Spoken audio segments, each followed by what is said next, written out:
Bienvenue. Aujourd'hui, on se plonge dans un scénario stratégique fascinant et un peu glaçant. Imaginez, nous sommes en 2026 et une guerre totale vient d'éclater au Moyen-Orient. Ce n'est pas de la fiction, non, c'est une analyse très détaillée qui nous aide à comprendre comment une crise régionale peut très vite devenir un problème mondial. Tout commence le 28 février 2026. Une opération militaire au monde code assez parlant, Epic Fury. Il ne s'agit pas d'une petite escarmouche, mais bien d'une campagne aérienne d'une ampleur colossale, conçue pour frapper l'Iran de manière décisive dès les toutes premières heures. Et pour bien saisir l'échelle de l'attaque, regardez ce chiffre. Plus de 1000 sites touchés en à peine 24 heures. C'est une véritable onde de choc stratégique. L'idée, c'est de saturer et d'anéantir la capacité de l'Iran à organiser la moindre riposte.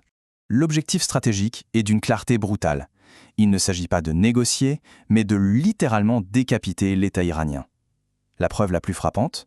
Le guide suprême lui-même, l'ayatollah Khamenei, fait partie des cibles prioritaires et il est touché dès le début des opérations.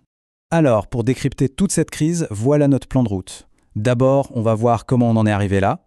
Ensuite, on analysera comment ce conflit se joue sur plusieurs fronts. Puis, on mesurera l'impact économique mondial. Et enfin, on regardera quel nouvel ordre régional pourrait émerger et quels sont les 3 scénarios possibles pour l'avenir de l'Iran. Première partie donc, le chemin vers la guerre. Comment est-ce que des tensions, même fortes, ont pu basculer vers un conflit ouvert et total ? Comme on peut le voir ici, tout s'est enchaîné très vite, en moins de 2 ans. D'abord, une première frappe directe en 2024. Ensuite, une guerre de 12 jours. Puis des frappes sur les sites nucléaires iraniens. Et en parallèle, des manifestations monstres en Iran. Chaque événement a rendu le suivant presque inévitable, jusqu'à l'échec total de la diplomatie. Le point de non-retour, c'est cet ultimatum américain qui exigeait rien de moins que la reddition inconditionnelle de l'Iran. La diplomatie étant hors jeu, c'est la guerre qui prend le relais. Voyons maintenant comment ce conflit se déploie. Parce qu'il n'a pas lieu que sur un seul terrain, c'est une guerre multifront, sur terre, en mer et surtout dans les airs.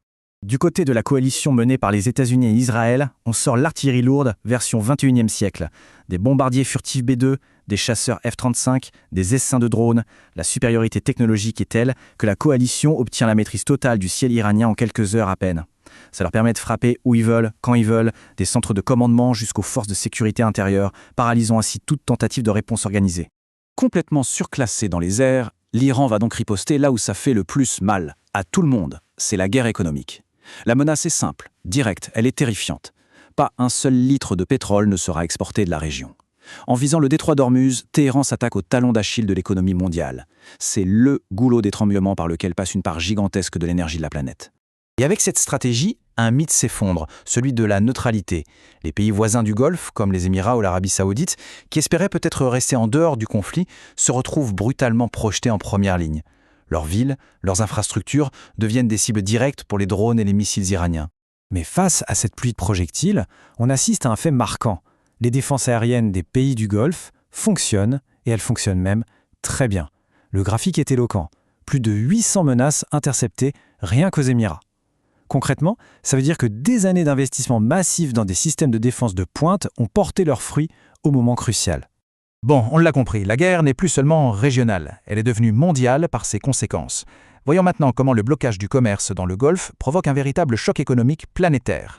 Ce chiffre, moins 20 millions, c'est le nombre de barils de pétrole qui manquent chaque jour sur le marché mondial. C'est tout simplement colossal. Pour arriver à ce résultat, l'Iran a transformé le détroit d'Ormuz en un véritable piège. D'un côté, des mines navales pour bloquer le passage des pétroliers, de l'autre, des attaques de drones pour dissuader quiconque d'essayer de passer. L'impact sur les marchés est immédiat et il est violent. En mars 2026, on voit que les prix du pétrole s'envolent, le gaz en Europe prend 75% et même le prix à la pompe aux États-Unis explose. C'est une vague d'inflation qui se propage dans le monde entier et qui touche directement le quotidien de millions de gens. Et là, on a une conséquence à laquelle personne n'avait vraiment pensé et qui montre à quel point notre économie est interconnectée. Le conflit bloque les exportations d'hélium du Qatar. Or, l'hélium, c'est indispensable pour fabriquer les semi-conducteurs, les puces électroniques. Le résultat est fou. Une guerre au Moyen-Orient met en péril la production mondiale d'ordinateurs, de smartphones et de toute l'intelligence artificielle. Au-delà des bombes, au-delà de l'économie, cette guerre est en train de redessiner complètement la carte du pouvoir dans la région. Et même au-delà, un nouvel ordre mondial est en train de naître. Les autres grandes puissances, comme la Russie et la Chine, jouent un jeu très calculé. En public, elles condamnent l'agression, mais en coulisses, elles cherchent à tirer profit de la situation. Pour la Russie, c'est une diversion idéale qui détourne l'attention de l'Ukraine. Et pour la Chine, c'est l'occasion de se présenter comme une alternative plus stable, plus sage, tout en sécurisant ses intérêts économiques. Comme le Conseil de sécurité de l'ONU est complètement bloqué par les vétos, une nouvelle institution émerge, le Conseil de la paix. C'est une création américaine, conçue pour contourner les institutions classiques et imposer une nouvelle vision de la stabilité dans la région. L'objectif est clair, remodeler le Moyen-Orient selon les intérêts de la coalition. La grande question maintenant, c'est « et après ?» Une fois que les bombes arrêtent de tomber, qu'est-ce qui reste? La dernière partie de cette analyse explore 3 scénarios pour l'avenir de l'Iran. Et, soyons clairs, aucun n'est vraiment optimiste. Alors voilà les 3 scénarios. Le premier, c'est la junte. Les gardiens de la révolution prennent le pouvoir et instaurent un régime militaire encore plus dur et qui voudra sans doute l'arme nucléaire. Deuxième possibilité, le chaos total. L'État s'effondre, l'Iran se fracture, ce qui mènerait à une crise humanitaire terrible et à des guerres partout dans la région. Et enfin, la troisième option, le modèle vénézuélien. On élimine les hauts dirigeants, mais on négocie une sorte de reddition qui permet de garder les structures de l'État en place pour éviter l'effondrement complet. Au final, ce que ce scénario nous montre, c'est que l'objectif militaire, affaiblir l'Iran, a peut-être été atteint. Mais à quel prix? Et c'est la question fondamentale qui reste en suspens. Est-ce que cette guerre aura forgé un nouveau Moyen-Orient plus stable? Ou est-ce qu'en voulant détruire un régime, on a simplement ouvert la porte à une ère de chaos encore plus grande et plus imprévisible?